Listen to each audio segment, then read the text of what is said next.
Myradio580 AM तो तुसी सुन रहे प्रोग्राम मेरा देश हेलो अल्बर्टा ते सानू बड़ी खुशी है जो अल्बर्टा दे 18वें प्रीमियर इस वक्त साडे स्टूडियो विच मौजूद हन। बिल्कुल जी, thank you very much for tuning in this morning. जिद्दां पहला अनाउंस करदे आए हैं कि साडे नाल अज ऑनरेबल प्रीमियर जेसन कैनी साडे नाल ज्वाइन इन करनगे एंड बहुत बहुत तुहाडा धन्नवाद ट्यून इन करने वास्ते। आओ सब तो पहला ਅਸੀਂ ऑनरेबल प्रीमियर जेसन कैनी होਰਾਂ ਨੂੰ ਆਪਣੇ ਸਟੂਡੀਓ 'ਚ ਵੈਲਕਮ ਕਰਦੇ ਹਾਂ। Thank you very much sir, welcome and ਸਤਿ ਸ਼੍ਰੀ ਅਕਾਲ। Sat Sri Akal. Good morning, Gursharan. Thank you so much to be great to be in your new studio, and I want to congratulate you on that and all of the great new initiatives here. I also love your new logo. It's partly the logo of Alberta with the sun rising on it, and I've been saying since July 1st that the sun is rising on Alberta, so it's a great symbol. And our slogan is bringing Albertans together. I love it. That's perfect, and we need that after the COVID-19 crisis. We need to reunite as a society. That's great. Thank you so much for coming to our studio, and I know that our whole community is very excited to hear your voice, and we are very happy to talk to you. We have many questions, but before we start our questions, if you can give your message to our listeners first. Well, my main message is one of gratitude for everybody and their care for others throughout the COVID crisis, and also for stepping up and getting vaccinated. Here in the Southeast Edmonton, we've seen very high vaccination rates, and that is the key to protecting yourself, your loved ones, and our whole community. It's also allowed us to open up and get our lives back to normal, and we want to keep it that way. So please encourage people who have not yet been vaccinated to do so. And Alberta is leading Canada, I believe, out of the COVID crisis, but we're also now leading Canada in economic growth.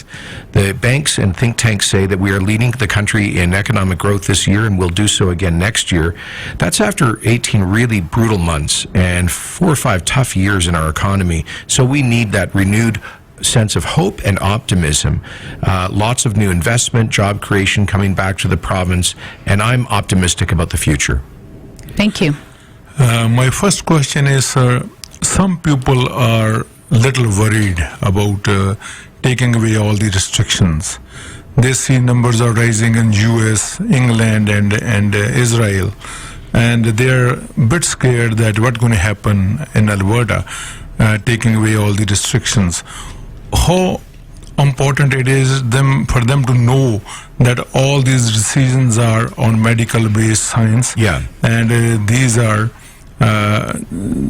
these decisions are taken in the light of all the vaccine and all the medicine and all the hospital capacity available to us. Great question, Gursharan, because I understand that people would be anxious.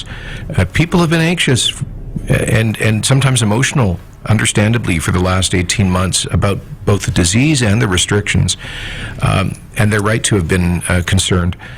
But the measures that we have adopted in Alberta are on the advice of the Chief Medical Officer of Health, Dr. Dina Hinshaw, and her team of experts in the Public Health Division of the Department of Health, based on the data and evidence here in Alberta and around the world. And what Dr. Hinshaw has noted is that the nature and threat of COVID-19 has changed dramatically with widespread vaccine protection. Alberta is now at 76% first dose coverage of the eligible population with vaccines, 2/3 fully vaccinated, and I think we will get to at least 75% fully vaccinated. That's one of the highest levels in the world, below Canada's, to be honest, but ahead of almost all other countries.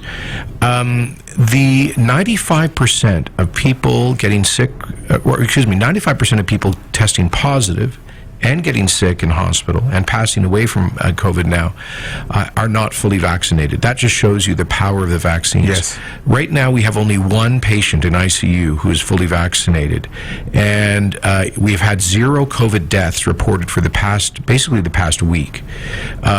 So that's how dramatically the threat has changed. Now, positive infections will occur, and positive cases will go up, and they'll go down. There will be seasonal spikes, but the vaccines have allowed us to disconnect cases from hospitalizations. We did not have restrictions to manage non-symptomatic cases or cases with minor symptoms. We had restrictions to protect the healthcare system from being overwhelmed, and we believe that those restrictions can now be safely replaced by the vaccines. And adding to that question, sir, thank you for answering that. Some parents are concerned as schools are going to be opening in 1 month. They are concerned about most of the children under 12. They are not vaccinated. Any plan for that? Well, there are trials underway about the safety of the vaccines for children under the age of 12. I don't think that those will be concluded by a month from now. It'll probably be later in the fall when we hear the scientific evidence on whether or not to offer the vaccines to younger children. But COVID poses a very, very small risk to younger children. I understand parents being concerned, but as Dr. Hinshaw has said, COVID-19 is no more of a threat to the health of younger children than the common flu is. In fact, we had more children in the hospital over the 7 months of the last flu season, that was fall-winter of 2019-2020. We had more children in hospital for flu, regular flu then, than we've had in hospital for COVID in all 18 months of the pandemic. So, and as Dr. Hinshaw points out, in 2019, we had 140 times more visits to emergency wards for kids who had sports injuries than we have had from COVID in all 18 months of COVID. There have been zero deaths in Alberta for anyone under the age of 20. Now, it's not impossible that a child with multiple medical or health complications, severe complications, could get sick from COVID. I'm not saying the risk is zero, but the risk is tiny. And so parents should feel confident based on all of that. And by the way, all of the data I just offered was from a time when we didn't have vaccines. Yes. Now all of the teachers and staff in school and 2/3 of the teenagers, grade 6 and above, yes, will be vaccinated. So the risk to children was already small, and now it's even much smaller. Thank you. Do we have any data or any research on why people are reluctant, like 25% or so, who are not taking the vaccination at this time? Yeah, our public opinion research suggests that about 10 to 15% are just definitely determined not to take the vaccine. And, there's a certain segment of the population that are always opposed to vaccines, any kind of vaccine. And they have... some of those people have conspiracy theories that this was invented by, I don't know, COVID is a hoax, and it magnetizes your arm, and it's a tracking device, and it's a 5G device, and that thousands of people are dying. In fact, in Alberta, we've administered over 5 million doses of COVID vaccines. We have had one death associated with that, sadly, yes. But we've had 2,300 COVID deaths. 2,300 deaths from the disease. So the risk calculation is obvious. So there's that small segment who have strange views, I would say. But then there's another maybe 10-15%, largely younger working adults, 20 to 40 years of age, who are open to the vaccine, but they just haven't gotten around to it yet. Yes. And those are the folks we should really focus on, because they're just busy. They don't have doctors. They're in good health. They don't take prescriptions. They never go to the hospital, and they just don't think about health issues affecting them. So we need to, if you know people like that, encourage them. The one piece that concerns me most is there's 10% of people over the age of 65 not yet vaccinated. Yes. Those are the ones most vulnerable. And so if there are seniors in the South Asian community, for example, who for one reason or another have not gotten vaccinated, the most compassionate thing you could do would be to help them get vaccinated. Definitely. Thank you so much for answering that. And with that, what is your message to the people who are not vaccinated yet? Well, it's that vaccination is very safe. As I say, we have recorded only 800 so-called adverse events from vaccines out of 5 million doses administered. And those adverse events have largely been minor events like allergic reactions, severe headaches, and nausea. None of them have been, with the exception of the one fatality, almost none of them have been permanent reactions. So these are extremely safe vaccines. They are so powerful. 95%, as I say, 95% of people in hospital with COVID in Alberta now and passing away from COVID are not fully vaccinated. So you are playing a very risky game if you are not getting vaccinated. And if you're young and healthy, it's true, you're highly unlikely to get sick from COVID, but you could transmit it. You could transmit it to an elderly person who is very sick, and that person could pass away. How guilty would you feel if that happened? So to protect yourself, your loved ones, and help our whole society stay open and get life back to normal, please get vaccinated. Thank you. Economic recovery, like you have mentioned earlier, that Alberta will be leading the country. It's only gas, oil and gas sector, or any other sector we are looking at this point? Well, oil and gas is certainly leading the recovery, partly because we've seen strong recovery in prices, and that will turn into investment and jobs. But we are really seeing what I call a renaissance in the Alberta economy. There is so much exciting news on all fronts. The other day I announced the largest ever television series production in Canada, the HBO production happening here in Alberta. We've seen nearly $1 billion of new investment in film and television in the last year. There has been a huge expansion of the technology sector, digital startups, venture capital, record year. Alberta is now becoming a significant global center for high tech. Petrochemicals, east of Edmonton here, hydrogen, petrochemicals, carbon capture, utilization and storage. Forestry doing extremely well. Agriculture had a great year last year, bad weather this year, but will recover strongly with a lot of new investments in agri-technology. And with lifting the COVID restrictions, the service industry, a lot of folks in the South Asian community are in the hospitality sector, and they're really taking off post-COVID restrictions. So I'm very optimistic. The banks are predicting on average 6.5% growth for the Alberta economy, and we are seeing real diversification happen. Really? Thank you for answering that. And I have a question for you related to Alberta healthcare, the rollback for the wages for the nurses and the cutback in the services. People are concerned about that. What would you say? Well, we strongly support our public healthcare system. In fact, there have been no cutbacks. Our healthcare budget is nearly $2 billion higher than it was when we came to office in 2019. So there's been a significant growth in the healthcare budget. Alberta spends more per person than any Canadian province on healthcare.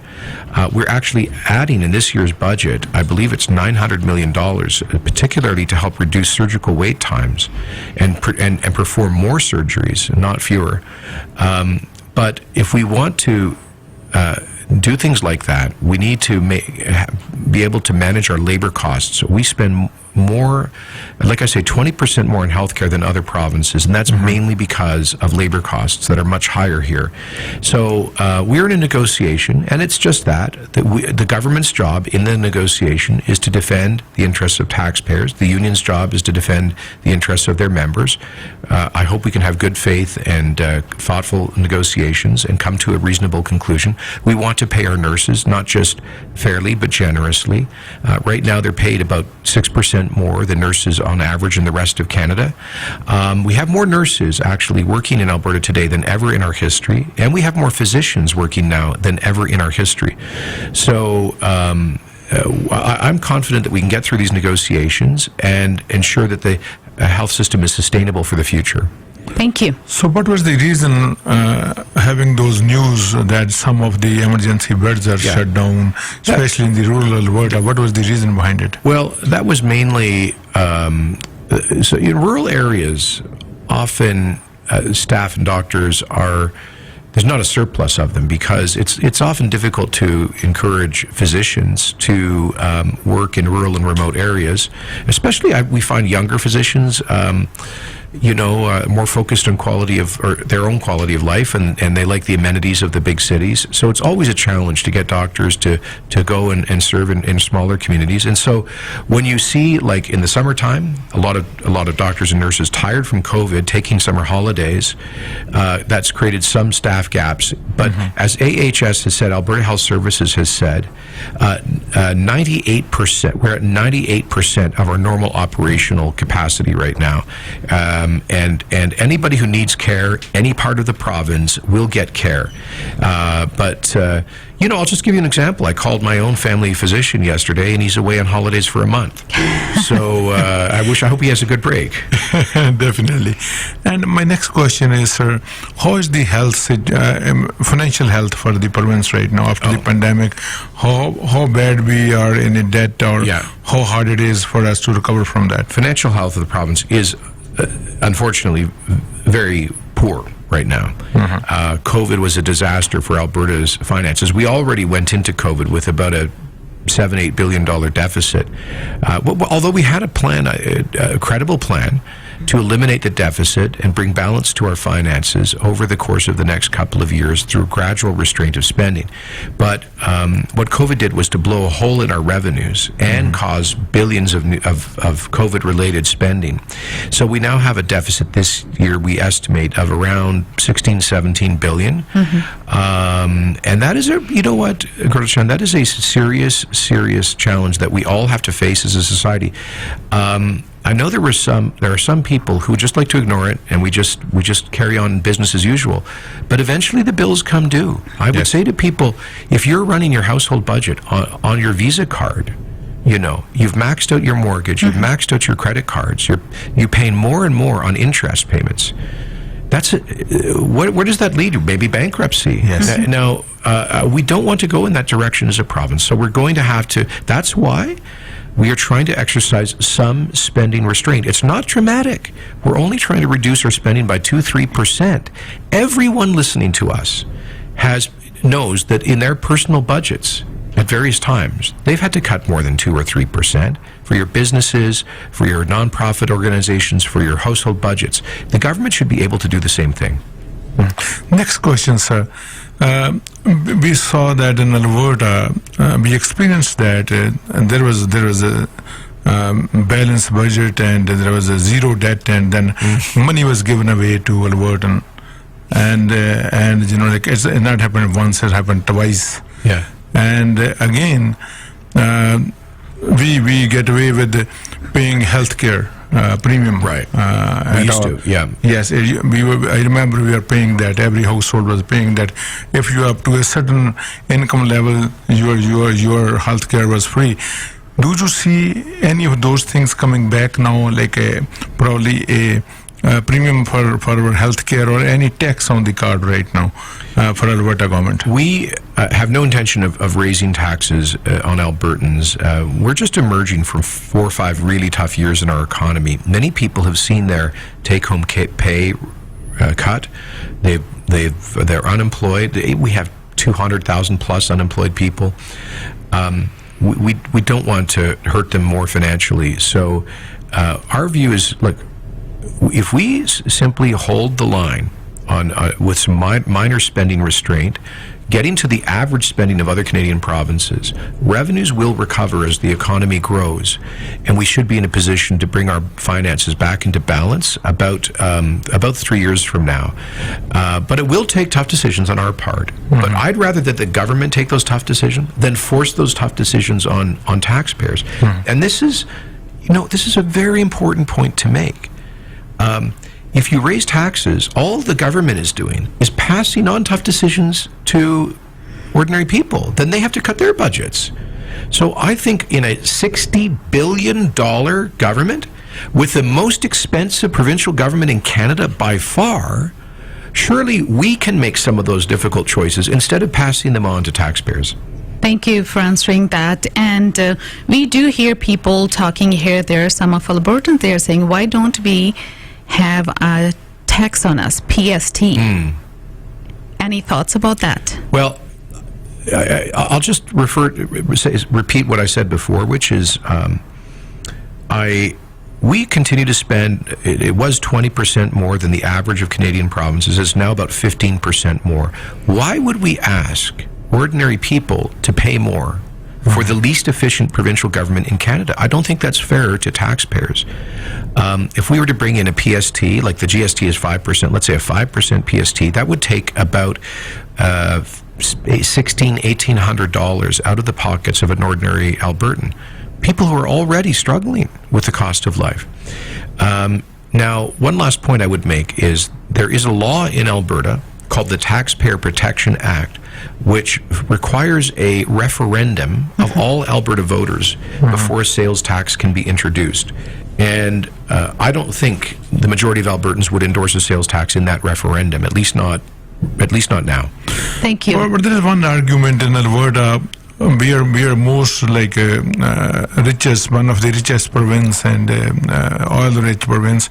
But our infrastructure, we lack infrastructure, highways, outdated bridges, and what we can do about that. But where the money will come to fair question. Gursharan, I know that was a pretty common view and criticism several years ago. I'm not sure how accurate that is now. I can tell you that I'll give them credit. My predecessors, the NDP government, made a lot of investments in infrastructure projects around the province as part of a kind of effort to counteract the recession. And we're doing the same thing. We're spending $21 billion over the next 3 years on infrastructure around the province. That's, $7 billion a year is very significant. We're building we have 232 road projects and bridges. We have 63 schools, I think, and 23 hospitals and healthcare centers that we are building that's part of our recovery plan. Altogether, these projects are helping to create about 90,000 jobs and constitute the largest spending on infrastructure in Alberta history. I'll say this, it's in a sense financially a little easier to invest money on those capital building projects than regular day-to-day operations, because like buying a house, we can amortize that over, say, 30 years, and so the cost is spread over time. Yes. Thank you so much for answering that. And another question for you, diversification. That question is, everybody is talking about it from last few years. What Alberta should do to have a stronger, stable economy, and so we don't go through ups and downs as we did in the past? Great question. So that is really central to our recovery plan. The Alberta Recovery Plan that we launched in June of 2020 is a plan to build, diversify, and create new jobs. Building is the $20 billion plus infrastructure plan. Diversifying by, first of all, creating the best overall economic conditions to attract new investment. We've done that by reducing business taxes, by reducing red tape, regulations and rules, by attracting investment through a new Crown corporation called Invest Alberta. We're also doing it through targeted incentives in high-growth industries like petrochemicals, with the Petrochemical Incentive Program that's landed the $1.3 billion Air Products hydrogen facility east of Edmonton. It's going to land a bunch of, I think, significant petrochemical projects as well. Film and television, I just talked about the $1 billion in new investment in that industry. That's partly because we brought in the Alberta Film and Television Tax Credit and lifted the cap to attract major Hollywood productions. And maybe we'll see Bollywood productions too. The Alberta Innovation Grant is part of the recovery plan, which is an incentive for high-tech companies, digital companies to locate here. And we've seen that that's just taking off, the tech sector in Alberta taking off partly with that support. The Jobs Now program that we've launched is a 25% government offset for wage costs if a small business hires somebody and commits to train them to help address the labor market needs in the future. And I could go on, but those are, so first of all, the building infrastructure. Secondly, best overall economic conditions to attract investment. And thirdly, targeted incentives for high growth industries. So we are really seeing diversification take off. I'll make one last point. Oil and gas is not a problem. It's a blessing for us. It is, we sell to the rest of the world $100 billion of our energy every year. Now, my friends in the NDP say, replace all of that with wind and solar panels. We don't export electricity. There is zero value that comes into Alberta from redundant. Now, having said that, we're seeing the largest amount of wind and electricity investments in Alberta history right now. But it's not an export industry, so it doesn't bring new wealth to the province. So we need oil and gas, and also many of the new diversified industries come out of oil and gas. Petrochemicals. Why are they wanting to locate here? Because you make plastics out of natural gas. Hydrogen, why are they going to locate here? They are. Because their feedstock is natural gas. Carbon capture, utilization, and storage, obviously because of the oil and gas industry. Much of the high tech comes out of brilliant engineers and data scientists with a background in oil and gas. So all of this comes together. I would say that diversification in part depends actually on our largest industry. Thank you. Next question is, sir, there is a discussion about within your caucus member. There was a letter was written from some of your caucus member. They want to see a leadership review this year, and now it's extended for next year. Do you see you have a proper mandate to take all those tough decisions that Alberta required at this time, sir? Yeah, fair question. And the answer is yes, absolutely. I feel I have the confidence of my caucus and party.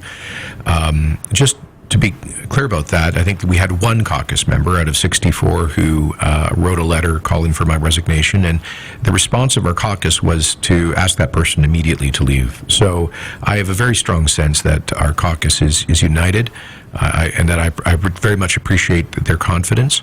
Only 2 years ago, just over 2 years ago, we won the largest electoral mandate in Alberta history, the first ever party elected with more than 1 million votes in Alberta, and 56% of the popular vote. This has been a really tough time to govern everywhere. Yes. But I would say maybe even especially in Alberta, because we didn't just have COVID and the global recession, we also had the collapse of energy prices, which hit our economy harder than anywhere. So we were dealing with like 2 recessions at the same time last year, and we've been through 4 or 5 tough years. So it has been a challenging time, and governments aren't popular when they. And the other thing here in Alberta, we have probably a larger share of our population who are very jealously guard their freedom, and we're very upset about COVID restrictions that the government imposed. And many of those people tend to be conservative supporters. So we had a very polarized debate in Alberta. We had some people who wanted and still want a hard lockdown. We had people who wanted no restrictions. And it was not easy to govern in that context. But now we are emerging from the crisis, and the economy is coming back strong. We can now focus on the things that people elected us to do: jobs, the economy, pipelines, and a fair deal for Alberta. And I believe by delivering on those things, that will be in a good, my party will be in a good position politically, but our focus is really just getting the job done. Thank you very much, sir. Thank you. And we appreciate your time and your coming into our studio. Thank you very much. And you give us enough time, but we have many more questions. I'll come back. We will invite you again sometime. I'm sorry, I think this is my first time in studio. Now, when did you move into this new studio? In September last year. Oh, okay. Was it during COVID, which is why I haven't been here yet. Yes. Okay. Well, congratulations. And can I just say thank you to 580 for being a great service to the community, especially to the South Asian community, which is so entrepreneurial. I want to say thank you for all of the public service information you provided on public health during the crisis, the pandemic crisis, and thank you for what you do to pass on accurate information on issues like vaccines. It's so important, especially for maybe some of your listeners for whom English is not their first language, and they listen to your station for information and entertainment, and you've been helping to keep them safe by providing them with that accurate information. So I really want to say thank you and God bless you. Bahut dhanyavad, bahut shukriya. Thank you so much. Thank you very much.